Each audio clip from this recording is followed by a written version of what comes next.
छत्तीसगढ़ के बालोदा बाजार में भड़की हिंसा की आग पर अब राजनीतिक रोटियां सेंकी जा रही हैं। बीजेपी के बनाए जांच दल ने आज शहर का दौरा कर हिंसा के बाद के हालात का जायजा लिया, तो कल कांग्रेस ने इस मसले पर प्रदेश भर में विरोध प्रदर्शन का ऐलान कर दिया है। उधर कांग्रेस के इस प्रदर्शन से निपटने के लिए प्रशासन ने बलौदा बाजार में धारा 144 लगाकर भीड़ को रोकने के आदेश जारी कर दिए हैं।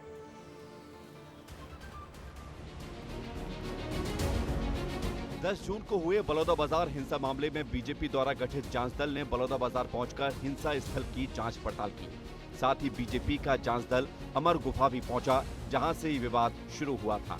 जांच दल में शामिल नेताओं ने स्थानीय लोगों से बातचीत भी की और पूरी हिंसा के बारे में आम लोगों से जानकारी ली। भाजपा के जांच दल के संयोजक मंत्री दयाल दास बघेल ने कहा कि हमने अमर गुफा के पुजारी से विस्तृत चर्चा की है। समाज को बदनाम करने के लिए बहुत बड़ी साजिश है, इसमें असामाजिक तत्वों का हाथ है। साथ ही उन्होंने बयान देते हुए इस समाज को बदनाम करने के लिए कांग्रेसियों का षड्यंत्र से बता डाला है। ये समाज को बदनाम करने के लिए ये बहुत बड़े साजिश है। इसमें हाथ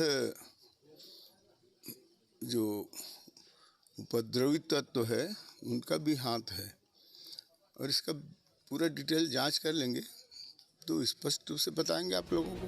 बलौदा बाजार मामले में भाजपा द्वारा गठित टीम की जांच को लेकर डिप्टी सीएम अरुण साव ने कहा कि संगठन के लोग वहां के लोगों से मिलेंगे, वहां के हालात को जानेंगे, उसके आधार पर रिपोर्ट पेश करेंगे। बलौदा बाजार की घटना को लेकर सरकार गंभीर है और पार्टी ने भी इस घटना को गंभीरता से ले लिया है। देखिए, ये सारा कुछ तो षड्यंत्र किया हुआ है कांग्रेस का। बलौदा बाजार की घटना में सब कुछ किया धरा है कांग्रेस का और कांग्रेस ने इस प्रकार की स्थिति निर्मित की है।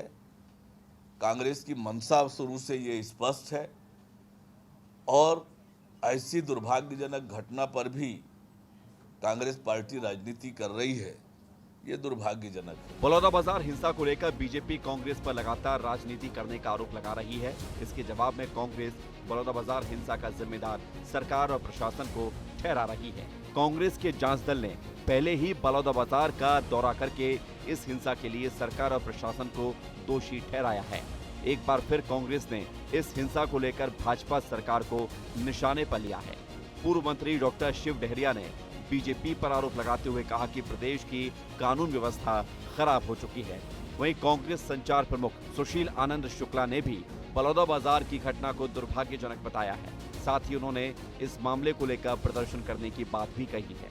देखिए, अपनी ही सरकार पर विश्वास नहीं है। जो सत्तारूढ़ पार्टी होती है, जिसकी सरकार होती है, जांच वही कराती है। तो क्या सरकार के जांच पे भारतीय जनता पार्टी को विश्वास नहीं है, इसलिए एक कमेटी बना के भेज रहे हैं?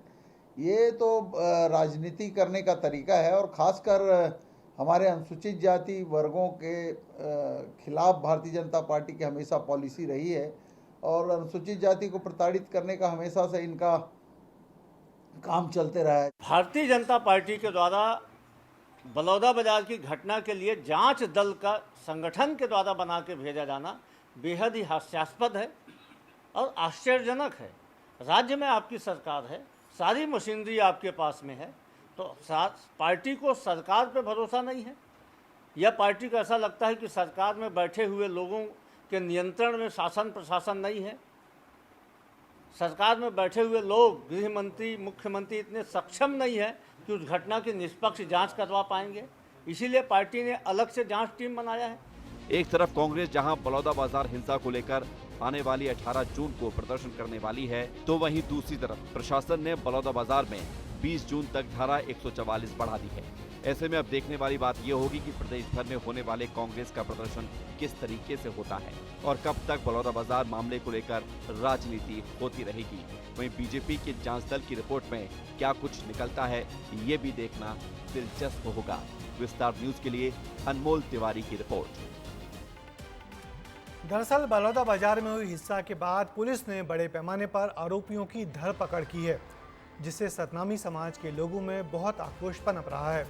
उधर पुलिस के सामने बड़ी चुनौती है कि भारी हिंसा के बाद आरोपी भी पकड़ने हैं और सरकार और सतनामी समाज को होशियारी से साधना भी है।